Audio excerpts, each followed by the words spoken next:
Uma aguinha, por favor. Obrigado. Não está aqui não. Copo não. Amém. Glórias a Jesus Cristo pela sua vida. Tem alguns irmãos que estão viajando. Alguns irmãos passaram mensagem para nós que ia viajar. Mas você está aqui. Amém?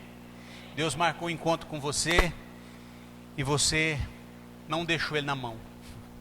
Amém? Glória a Deus por isso. Aleluias. Nossa palavra hoje terá como título Obra da Cruz, o milagre da morte. Você sabia que a obra da cruz é o milagre da morte? O milagre da morte de Cristo foi para nós a salvação. Amém ou não?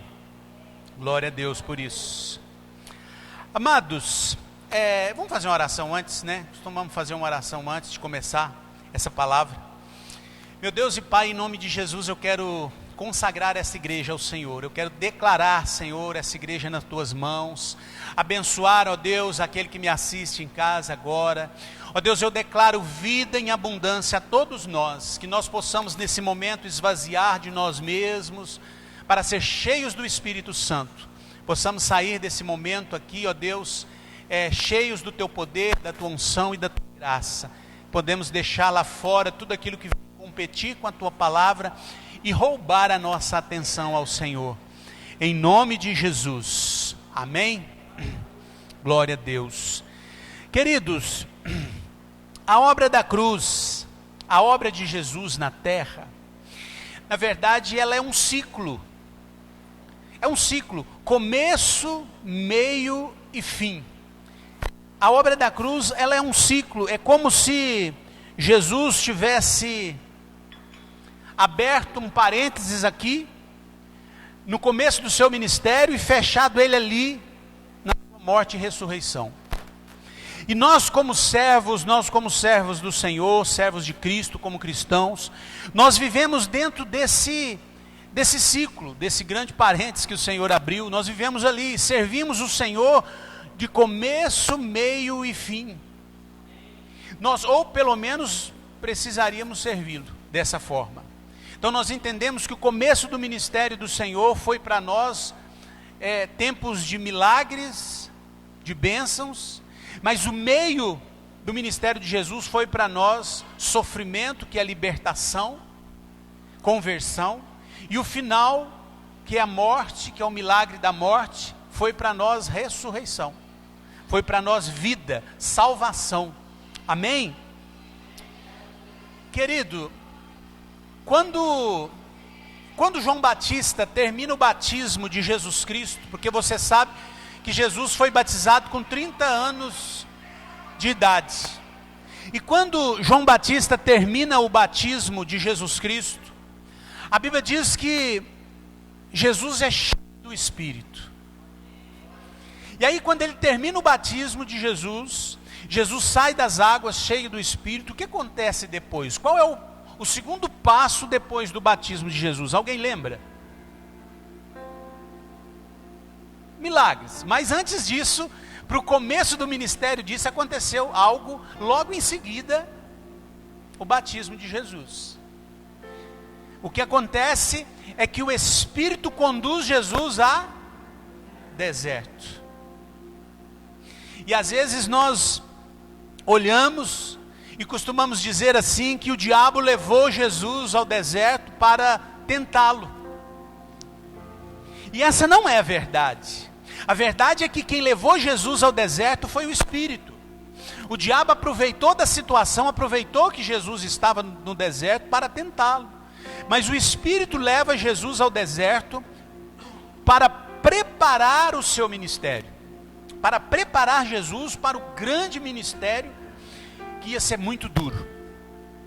Eu imagino que o Espírito leva Jesus ao deserto e deixa ele ali em jejum e oração e diz para ele assim: olha, você agora está sendo preparado para o grande ministério, mas é o seguinte, vai ter alguns incômodos, o diabo vai vir tentar você, mas isso é coisa à toa para você.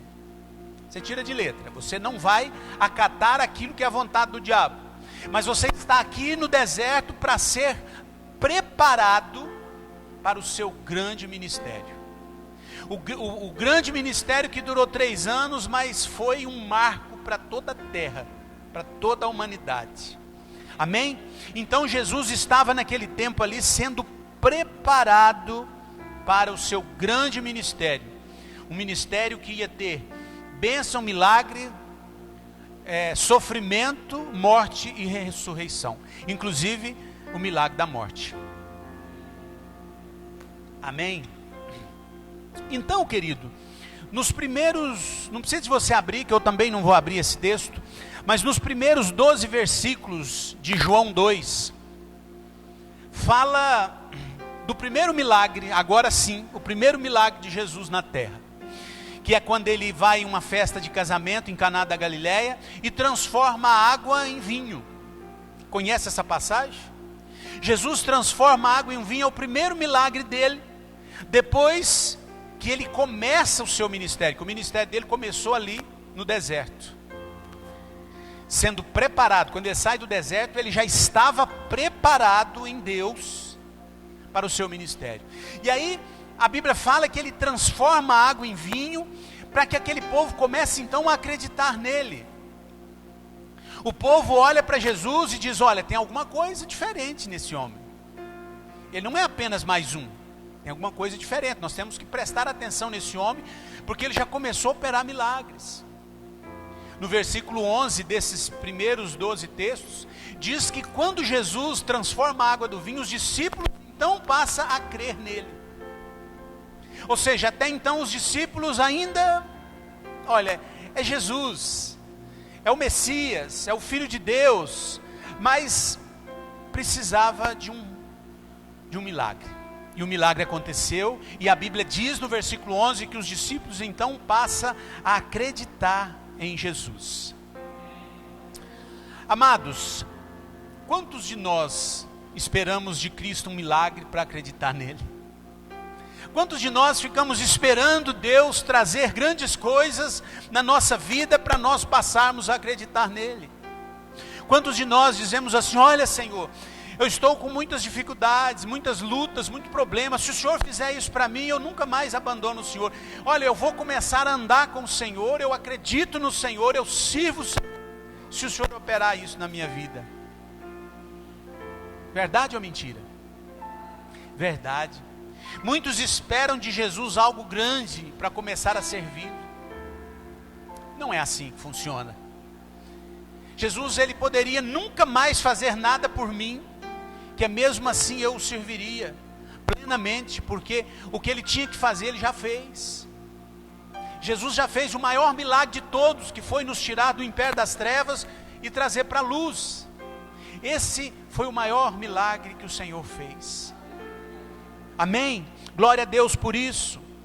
A multidão que cercava Jesus, existia uma multidão que depois do primeiro milagre de Jesus, as pessoas começaram a prestar atenção em Jesus, e então uma grande multidão começou a andar com ele, começou a caminhar com ele, esperando grandes coisas, para ver grandes coisas acontecer, e viram.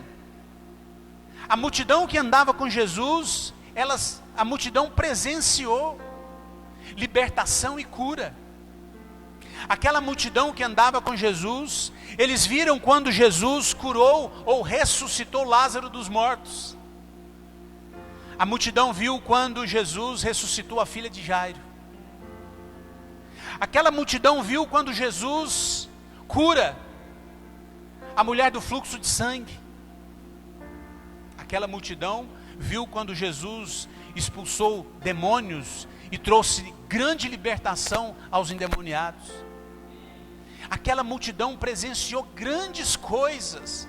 Amado, aquela multidão que andava com Jesus, eles viram Jesus fazer grandes obras e eles diziam: oh, esse é o grande Deus Todo-Poderoso, hosana nas alturas, é o Rei, é esse homem que nós servimos, esse grande Deus Todo-Poderoso, Jesus Cristo é maravilhoso e tem poder para fazer grandes coisas na nossa vida. Esse Jesus Cristo multiplicou os pães e os peixes para encher a nossa barriga.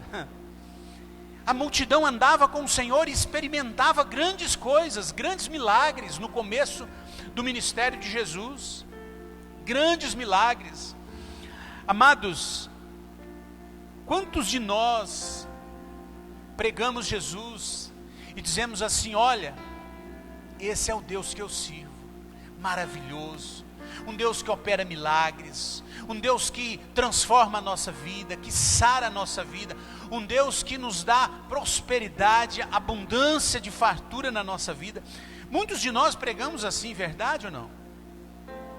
Mas muitos olham para trás e vê as suas contas recheadas de dinheiro, olha e vê um bom emprego, com um bom salário, olha e vê a família com saúde, os filhos saudáveis, dentro da igreja, servindo, e muitos pregam dessa forma, até que acontece alguma coisa e eles perdem aquilo que eles tinham. Sabe por quê, querido? Porque você pregar um Deus que prospera a vida, você sendo próspero, é uma coisa. Você pregar um Deus que cura, você estando curado e sarado, e a família completamente restaurada, um casamento abençoado, é uma coisa. Você pregar um Deus que te dá emprego, que te dá um bom emprego, que abre as portas para você estando bem empregado e um ótimo salário, é uma coisa.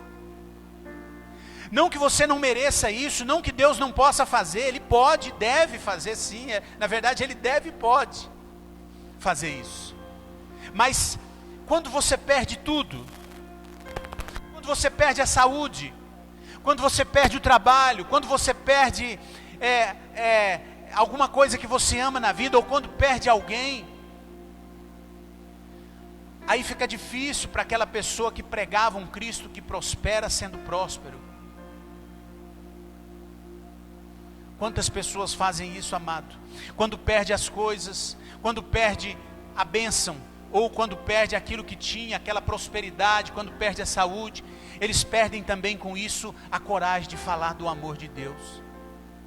Perde o desejo de falar de um Cristo que cura, que sara, que prospera, que restaura. Porque afinal de contas eu estou doente.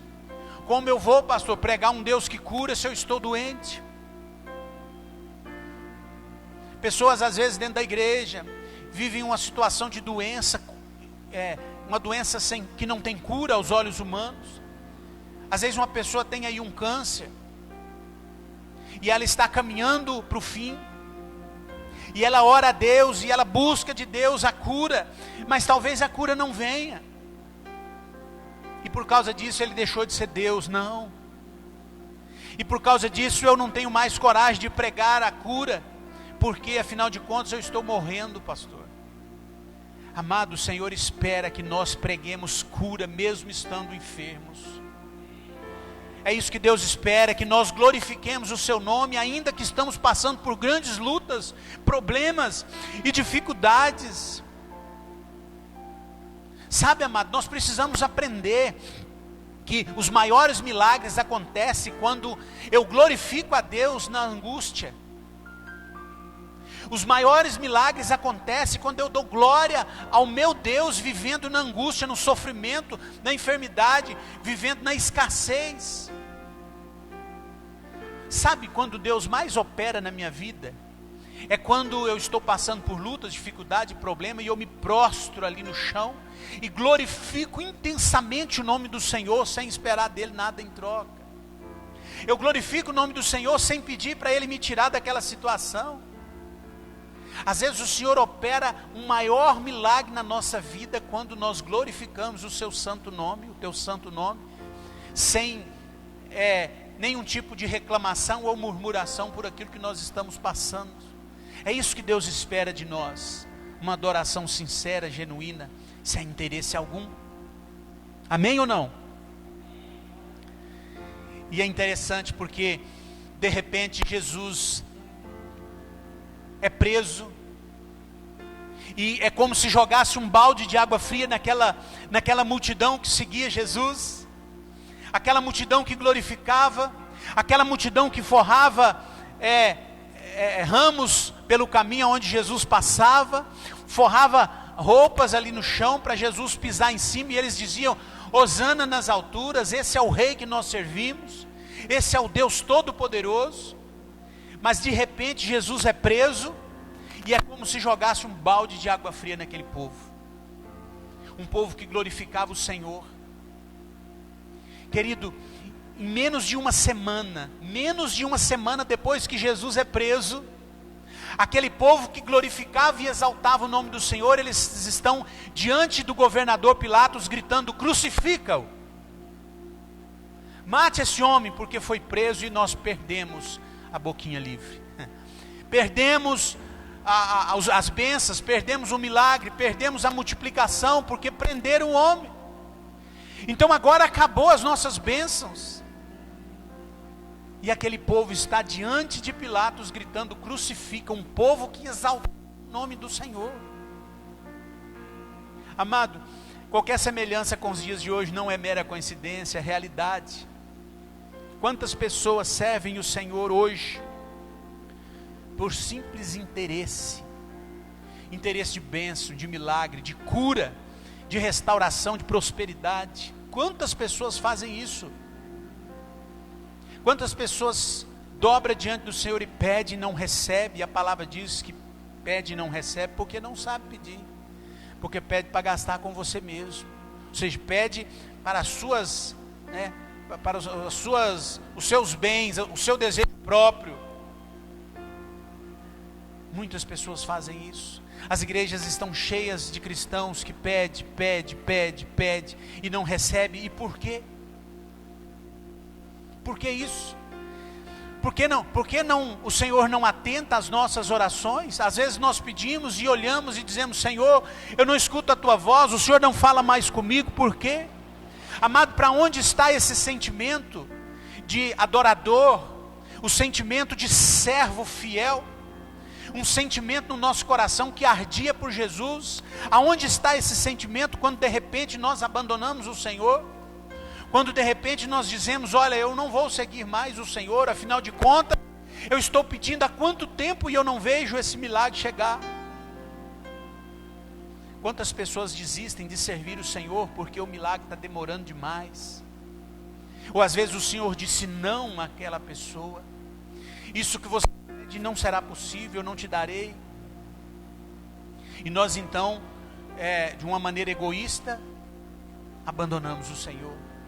Dizemos não para o Senhor, ou para a obra da cruz. Nós vamos abrir a nossa Bíblia agora, e você pode abrir em Lucas capítulo 22.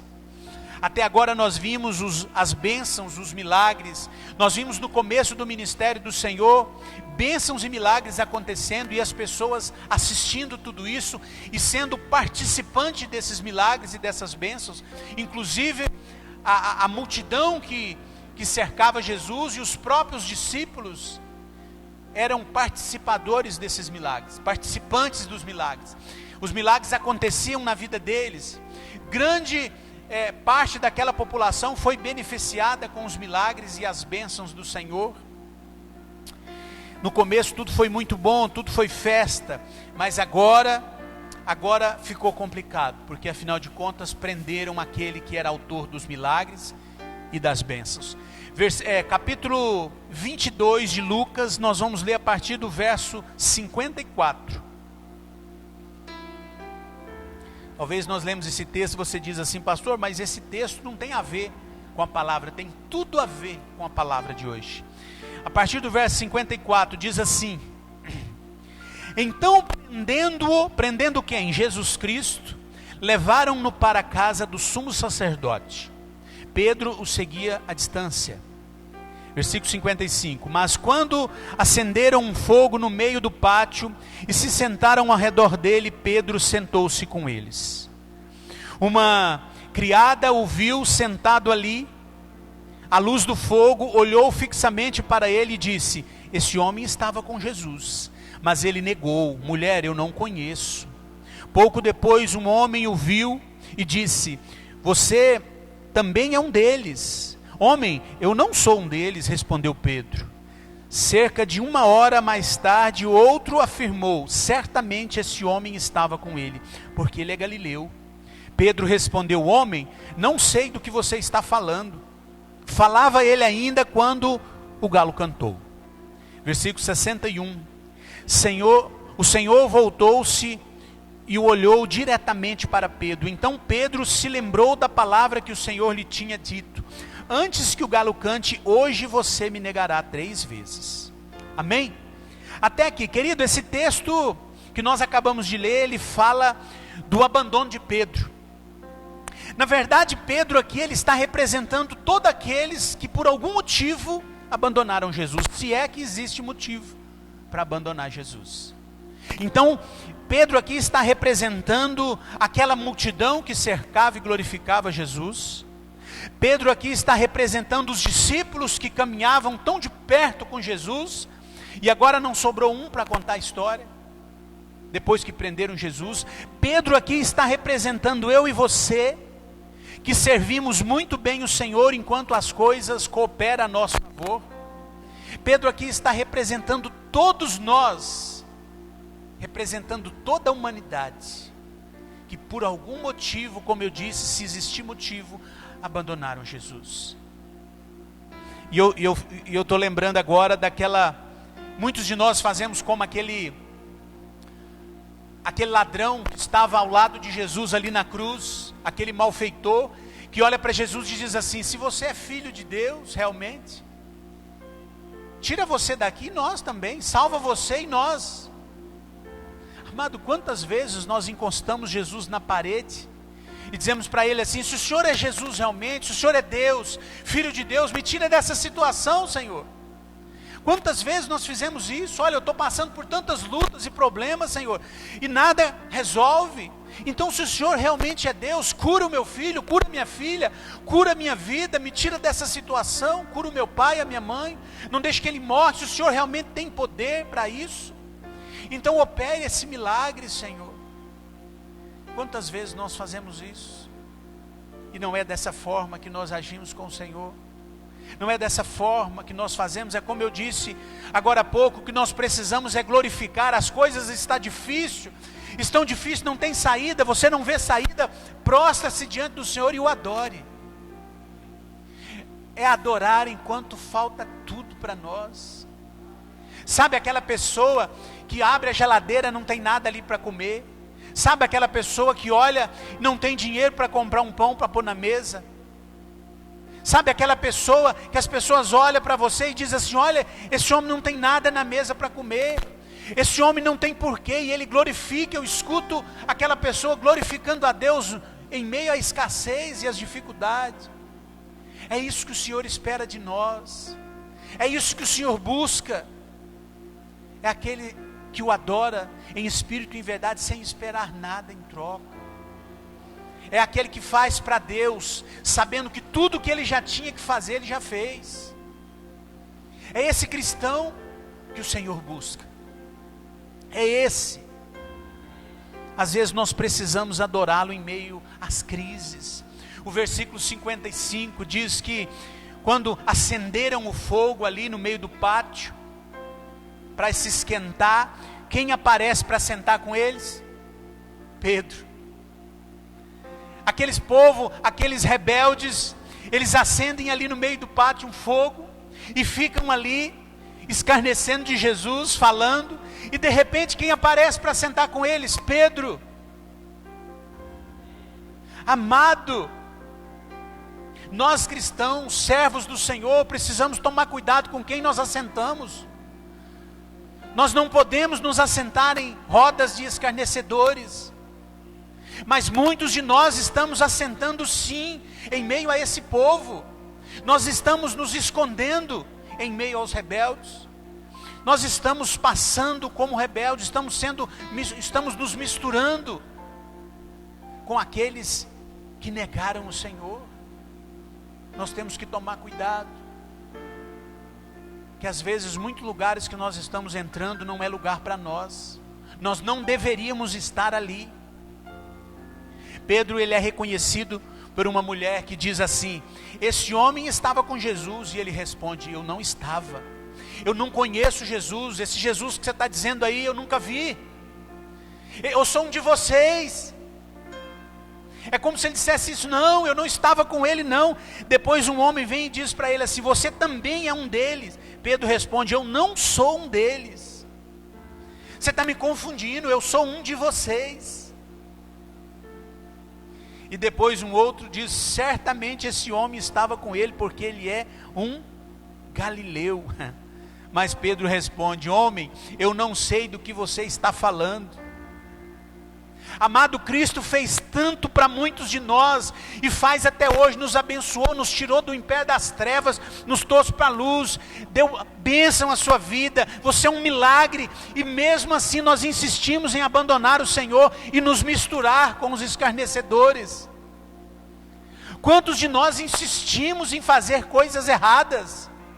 Depois de Jesus ter pagado um alto preço na cruz por nós, nós ainda insistimos em sair por aí nos misturando com o povo rebelde, nos misturando com os escarnecedores, nos fazendo passar por um deles.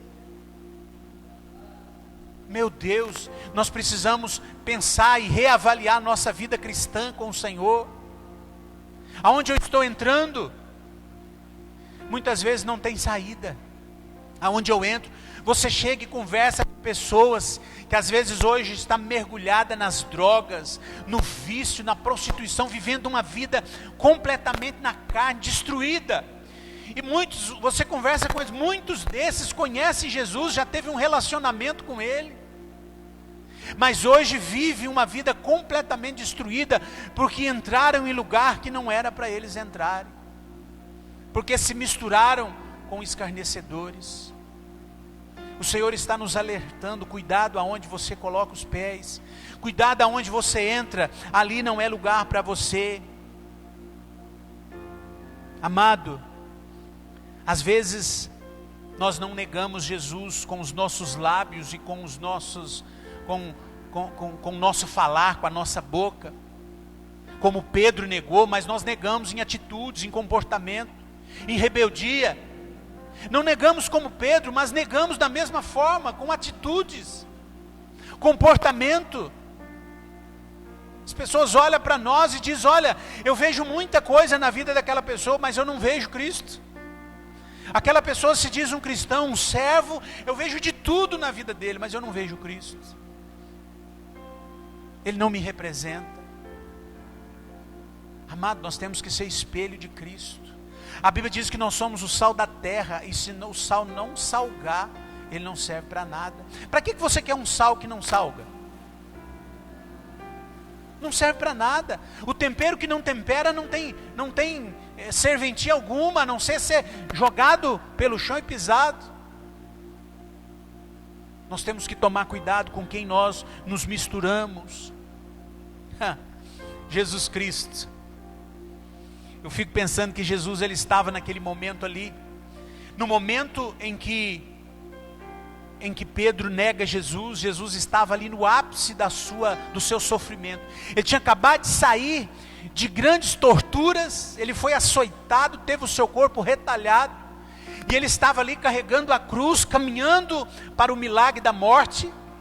E quando ele está caminhando para ali naquele sofrimento, ele começa a lembrar daquela multidão que o cercava e dizia: grande és tu, Senhor, hosana nas alturas. E ele começa a lembrar daquele povo, e ele olha o povo agora ali, está condenando ele, crucificando ele. Lembra dos discípulos que caminhavam com ele tão de pertinho e dizia: Senhor, eu vou com o Senhor até a morte. E ele olha ao redor, não vê um discípulo, não vê ninguém, não vê ninguém que estaria ali do seu lado, não para ajudá-lo com a cruz, não para tirar ele daquele sofrimento, porque ele teria que passar e ele sabia disso, mas ele olha ao redor e não vê ninguém. Ele olha ao redor e não tem ninguém ali que ele pode contar. E ele passa os olhos e de repente ele volta e vê um, e ele pensa: olha, aquele ali é um discípulo meu. Ele está ali e ele fita os olhos dos discípulos. Quem ele vê? Pedro. E o que Pedro estava fazendo? Traindo ele. Ele olha e vê Pedro, o único que ele viu, e olha e vê que Pedro estava traindo ele. E o versículo 61 ele diz que Jesus olha diretamente para Pedro, e aí o olhar de Jesus diz tudo. O olhar de Jesus diz tudo a Pedro, não precisava dele dizer mais nada. Amados, quantos de nós vivemos uma vida de fuga? Quantos de nós fugimos da presença e do olhar de Jesus? Porque o olhar de Jesus não nos condena, mas ele revela quem somos. O olhar de Jesus não condenou Pedro, mas revelou que ele era um traidor. E ele sentiu isso. O olhar de Jesus disse tudo para aquela multidão. O olhar de Jesus diz tudo para os discípulos fujões.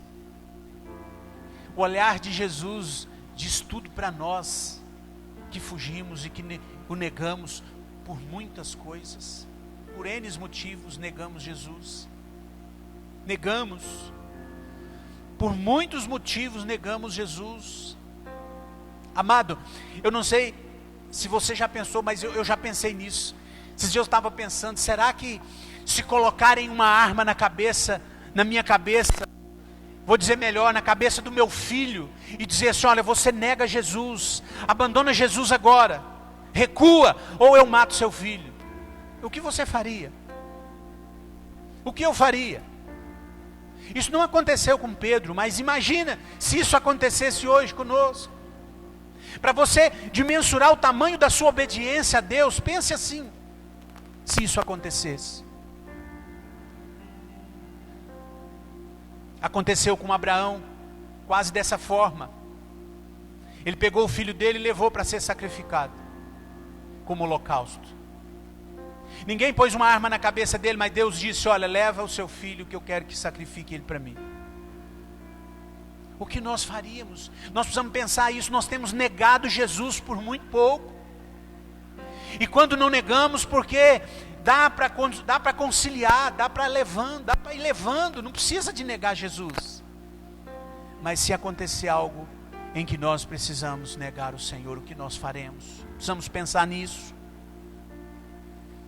É como se o olhar de Jesus dissesse para nós assim, filho, agora, como se dissesse para Pedro, Pedro, agora você entende por que eu estou caminhando para o milagre da morte? Agora você entende por que eu tenho que morrer naquela cruz?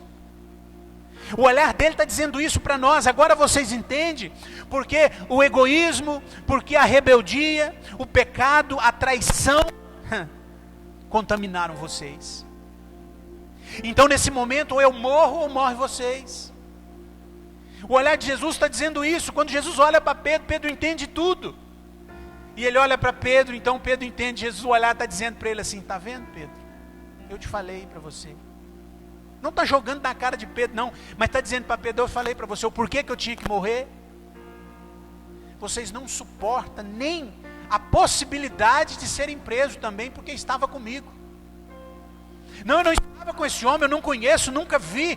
Por que você acha que ele fez isso? Olha, eles vão me prender também. Eles vão me prender e me colocar junto com Jesus. Então você não aguenta nem a possibilidade de ser preso em meu lugar, ou junto comigo. Então por isso eu estou sendo preso. Eu não estou condenando você, Pedro, mas estou dizendo que agora você entende o porquê eu teria que cumprir a obra da cruz. O versículo 62 fala que Pedro sai daquele lugar ali e chora amargamente. Ele chora amargado, ele chora ali num canto, sabe, um choro de arrependimento. Amado, você sabe o que muitos de nós precisamos fazer e não fazemos? Chorar de arrependimento, chorar desesperadamente arrependido por termos negado o Senhor por tão pouco. Ou por negar o Senhor ainda hoje. Quando nós dizemos não ao Senhor, eu estou dizendo não à cruz. Não, Senhor, eu não quero, eu não vou, eu não faço. Isso não é para mim. O Senhor está nos levantando. O Senhor disse para nós, ide. E nós dizemos não. E Ele diz, ide. E nós dizemos não. Meu Deus, muitos de nós precisamos fazer isso. Nós pecamos e precisamos de arrependimento. Pecamos muito, amado. Pecamos quando abrimos a nossa boca. Pecamos quando olhamos, quando ouvimos. Pecando quando pensamos.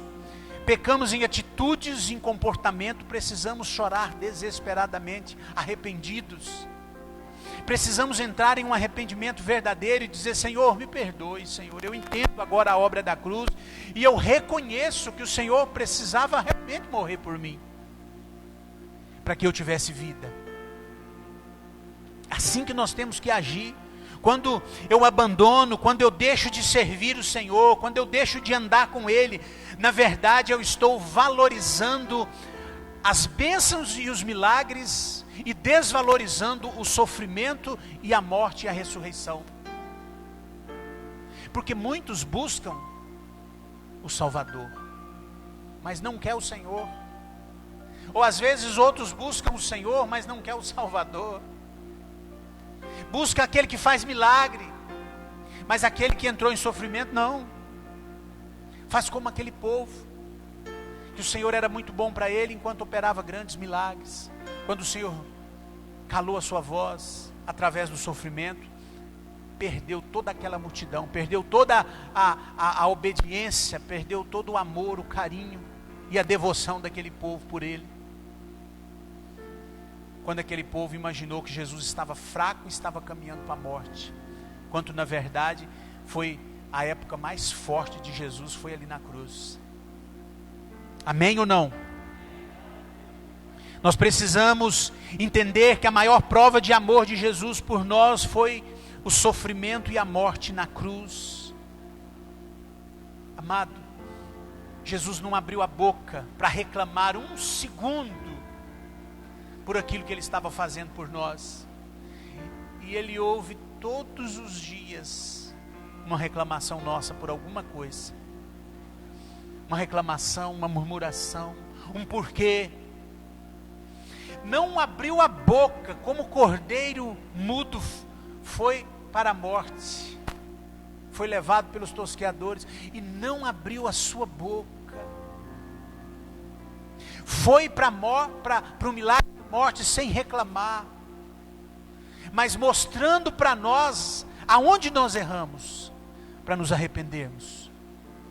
Porque o Senhor nos mostra, Ele fala para nós, Ele fala para mim, para você, Ele fala para o casal, para a esposa, para o marido, para os filhos: olha, se arrependa aqui, para você valorizar a morte e a ressurreição. Se arrependa, você precisa se arrepender, você precisa voltar atrás em muitas coisas na sua vida. Reveja a sua vida comigo, diz o Senhor. Nós estamos caminhando muitas vezes por caminhos errados, tortos. Estamos sentando em mesa de escarnecedores, pensando que Jesus não tem mais poder sobre nós, achando que o Senhor não está nos vendo, que o Senhor não está atentando àquilo que nós estamos fazendo. E não é verdade. Jesus está vendo onde você está, Jesus está vendo o seu sofrimento, a sua luta para sair desse sofrimento, dessa dificuldade.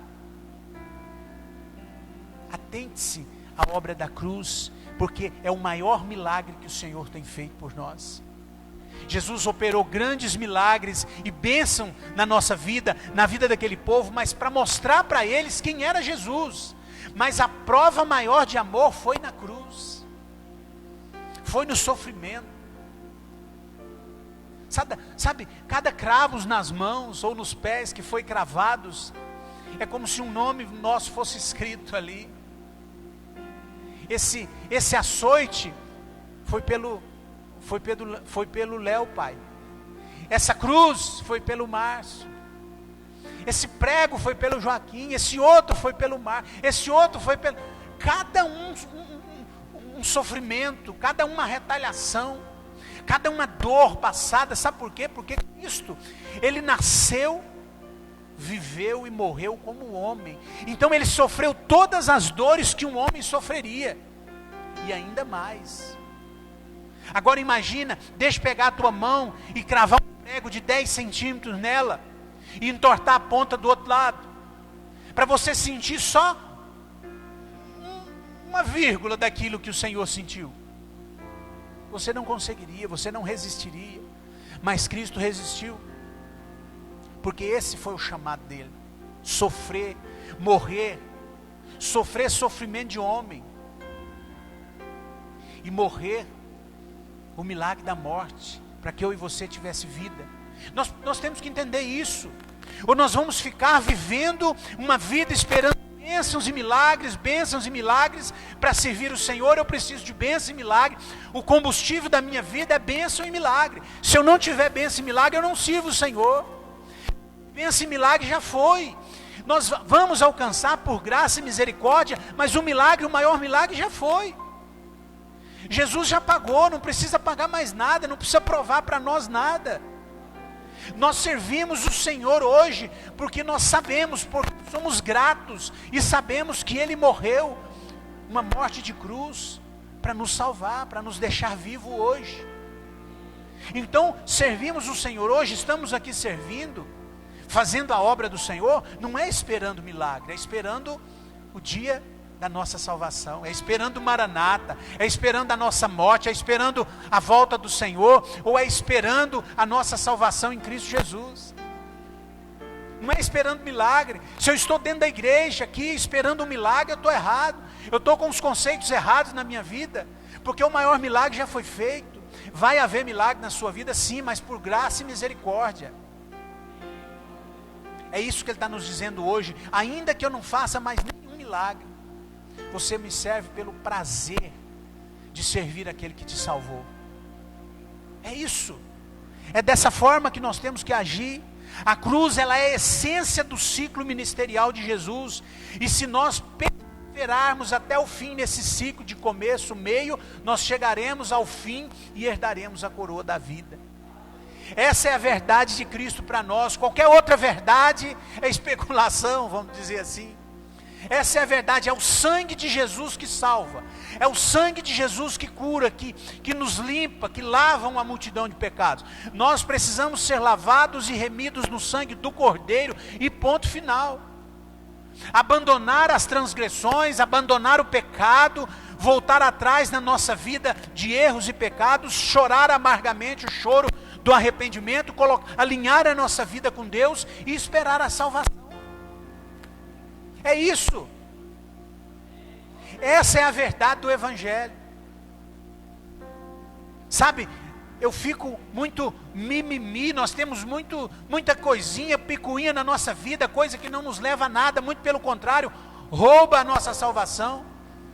As raposinhas têm roubado a nossa salvação, têm tirado de nós o poder da salvação. Cristo morreu por nós, sim, morreu por mim e por você, Ele morreu. Hoje Ele já morreu, por mim e por você, ressuscitou, morreu o milagre da morte. Mas para que eu entenda isso, eu preciso então deixar de lado as minhas vontades, os meus desejos, os meus prazeres por bênçãos, por prosperidade, e buscar a obra da cruz, buscar a salvação. Buscar aquele Cristo ressurreto, aquele que ressuscitou dos mortos e hoje está comigo, e espera de mim e de você uma adoração genuína e verdadeira, sincera, sem peso de milagres, sem peso de ficar esperando bênçãos, milagres. Isso vai acontecer, como eu disse, sim, com certeza, mas é por graça e misericórdia. Eu não tenho direito de nada, o único direito que eu tenho é de morrer. Esse direito foi conquistado no pecado de Adão. O resto é tudo por graça. Buscai o Senhor primeiramente, o Senhor e sua justiça, e as outras coisas vos serão acrescentadas. É assim que nós temos que entender, é assim que nós temos que fazer, é dessa forma que nós temos que agir. Amém ou não? Glória a Deus por isso. Você toma posse da palavra do Senhor. Aleluia, glória a Deus. Nós agradecemos o Senhor por esse momento. Agradecemos o Senhor, ó Deus, porque o Senhor até aqui nos ajudou. Ebenezer, Senhor, até aqui o Senhor nos ajudou. O Senhor esteve conosco. O Senhor cuidou de nós, não nos deixou perecer, Pai. Meu Deus, abençoa agora, Senhor, entra em nosso coração. Ministra essa palavra em nosso coração. Não nos deixa, Deus, não deixe que o nosso coração seja, ó Deus, endurecido diante da sua palavra, Pai. Nós sabemos que a obra da cruz é a maior prova de amor por nós. A maior prova que o Senhor podia nos dar de amor foi ter morrido o milagre da morte. E nós aceitamos isso, nós acreditamos, Senhor, que não precisamos de mais nada. O que precisamos agora é da Tua presença. O que precisamos agora é da Tua misericórdia, é da Tua graça, para nos fazermos entender que nós temos salvação em Cristo, porque o Senhor morreu e ressuscitou por nós. Obrigado, Jesus. Obrigado, Senhor, ali na cruz do Calvário, o Senhor sofreu o Senhor pagou o mar do preço, sofreu muito, Senhor, por nós. Foi na cruz, foi lá na cruz que o Senhor pagou esse preço. E hoje o Senhor procura aqueles que o adorem em espírito e em verdade. O Senhor procura aqueles que reconhecem o milagre da cruz. O Senhor está procurando aquele que sente o peso da cruz nos ombros, aquele que olha e vê o sofrimento do Senhor ainda hoje, quando muitos o negam, quando muitas pessoas têm diretamente o olhar de Jesus sobre ele, entende que estamos negando o Senhor em cada atitude nossa, em cada comportamento errado nosso, nós estamos negando o Senhor. Meu Deus, enquanto esse louvor é ministrado, Senhor, ministra em nosso coração. Enquanto esse louvor é ministrado, fala conosco a respeito da cruz, a respeito do Calvário, Senhor. Revela para nós o verdadeiro sentido do Calvário, o verdadeiro sentido da cruz para nós. Em nome de Jesus. Em nome de Jesus. Amado, se você quiser ficar de pé, você fica. Se você quiser ficar sentado, você fica, mas não deixa passar esse momento sem Cristo trazer a revelação do Calvário para você. Oh, meu Deus, fale conosco, Senhor. Foi lá na cruz, Senhor.